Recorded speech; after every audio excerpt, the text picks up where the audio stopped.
You're listening to Behind the Reality. Real people, real stories, real life. Hi, I'm Savanna Darnell. I was a contestant on Love Island Series 4.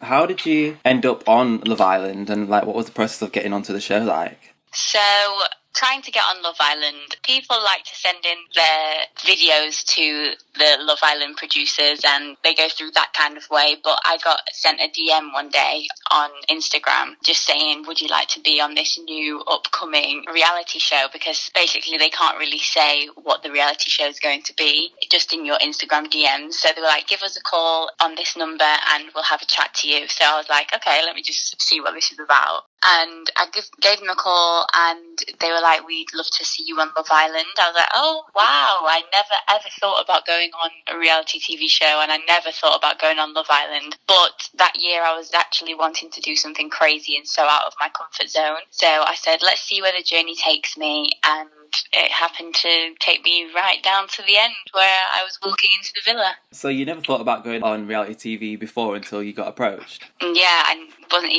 wasn't ever a thought that crossed my mind. It's crazy. I know. So you went in midway through the series. Did you expect to be an original? Did you know that you were going to go in halfway through? I was told that I was going in at the beginning by the producers. They said I was probably going in around the second bunch of girls after the originals. So one of the girls that came in as a bombshell at the beginning, that's what I got told. But obviously producers change their mind and the storylines change, obviously, in reality shows. So they flew me out at the beginning to go on lockdown with the originals. And then I ended up not going in till Casa Amor, which was crazy because I was there thinking I was going in at the beginning. And then I had to wait 4 weeks back at home watching this show. And I was like, I don't feel like I'm going on anymore. I don't feel like it's going to happen. But it did happen. And whatever happened for a reason. But it was just irritating the way they went around it. And do you think you were put at a disadvantage by entering in Casa Amor?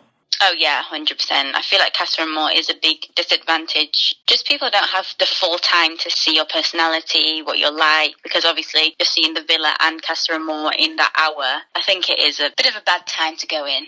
With reality TV, women of colour in particular can have a hard time when it comes to being represented on reality shows. Was it something that crossed your mind at all before going on the show? No, it wasn't actually. Never thought about that. I don't even think it had anything to do with that. And still to this day, I don't think it had anything to do with that. But I just think it was a thing where I didn't have a good storyline. It wasn't juicy enough for the TV, so I just didn't get shown as much as I would have liked to. And how much of your villa life was controlled by the producers in terms of who you would speak to and your daily activities and stuff? Yeah, the producers had a say. I think because it's a TV show and it's fast-paced, if we were living in the way that we wanted to live, we wouldn't speak to the guy that we liked till about 4 weeks in. So they are there to hurry things up because it's national TV and people want to be entertained. So if there is someone that you like, they will push you to do that so they can hurry things up and make a storyline. What was it like being cut off from the outside world and not having any idea of what the time was or what kind of things were going on outside?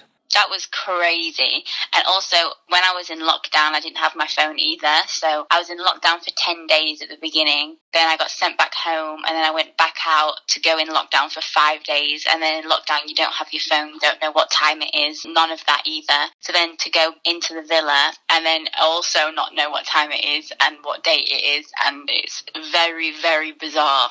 How real did you feel the show was? I didn't expect it to be the way it was when I entered. I didn't expect the producers to have such a big impact on the show. I didn't think that was going to happen, but when I saw that they did have a big impact, I was shocked. And were you surprised by how little was shown of you? Were you disappointed or were you just not bothered?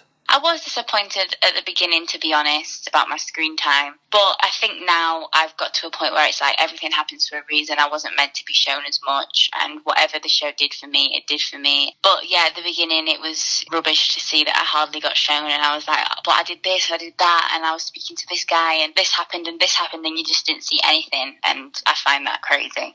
Yeah, I remember watching and I was like, oh, I really hope she makes it in, and then we just like didn't see much, and I was like so disappointed. I know. You talked about editing and stuff, like, do you think editing can affect the way a reality show is portrayed accurately? Oh yeah, definitely. I think that editors have a big job on how people can be seen and how people can be shown and what the audience are seeing, and I think editors have a good job on their hands. After the show, did you get approached by like sponsors and things? Because a lot of people go on and do influencer roles. Did that happen to you at all? Yeah, I got a lot of like free clothes and free gym gear, and it was crazy. Like as soon as I came back home, my mum was always opening the door and there was another package, and I was having to do loads of Instagram stories and Instagram posts and Pretty Little Thing and Boohoo. So that was crazy. I was like, oh my God, I'm getting clothes for free. Like I never thought this would happen. So yeah, that was a whole other side as well that I'd never experienced before, like being paid through Instagram and YouTube, and that was a complete new experience as well. That's crazy. I would love free Boohoo in my mailbox. I know, right? People say that Love Island puts too much pressure on its participants. Did you feel like there was a lot of pressure on you as a contestant or not?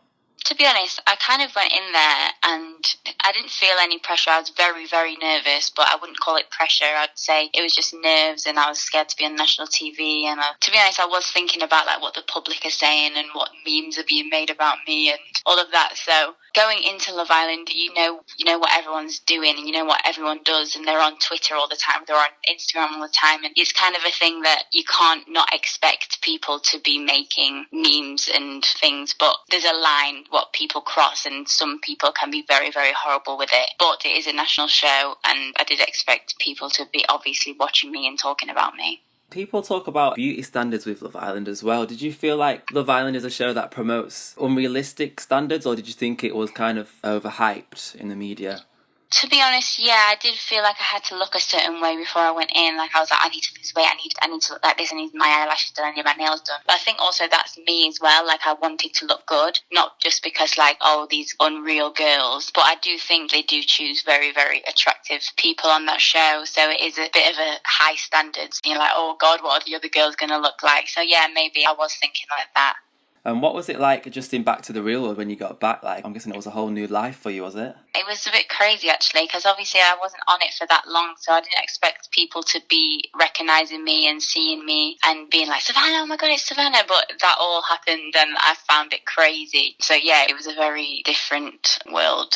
What was the public reaction towards you like? Was it positive or was it negative or was it just a bit of a mix? There was definitely a mix. There was a lot of people wishing that they see me more and saying that I looked so nice and lovely and came across as a very nice person.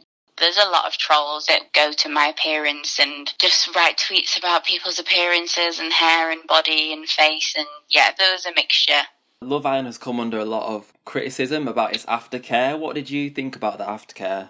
There was aftercare there, it was available. I think at the time I was in denial that I needed aftercare. I didn't think that I needed therapy, I didn't think that I needed anything, but I really should have gone with the therapist and spoken about everything because I did need help after it. But the aftercare is there, I just think that people should use it. If you could give one piece of advice to someone who's thinking of going on reality TV, what advice would you give? I would say just prepare yourself before going on. Don't think that everyone's on your side. At the end of the day, producers are just trying to make a really good TV show and a very entertaining TV show. And just be prepared. Don't think it's going to be the easiest of rides. Would you do reality TV again? And if you would, what would you do differently?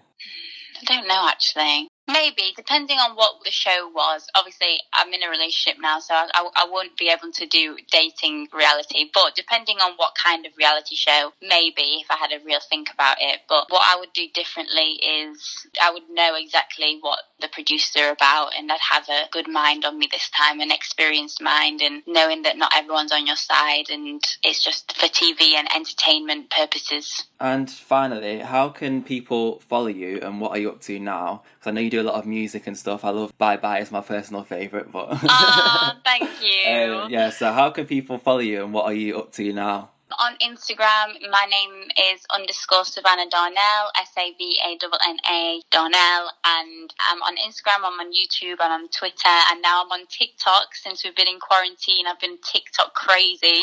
I'm obsessed. My name on TikTok is Savanna Darnell 8. Basically, at the moment, I'm filming a lot for my YouTube channel with my boyfriend. We've got a couple's YouTube channel. If you want to go find that, that's The Royal Couple. And yeah, that's what I'm doing. Basically, I'm writing a lot whilst in quarantine. We've got a lot of time on our hands. So yeah, making TikToks, YouTube, and writing new music. Behind the reality.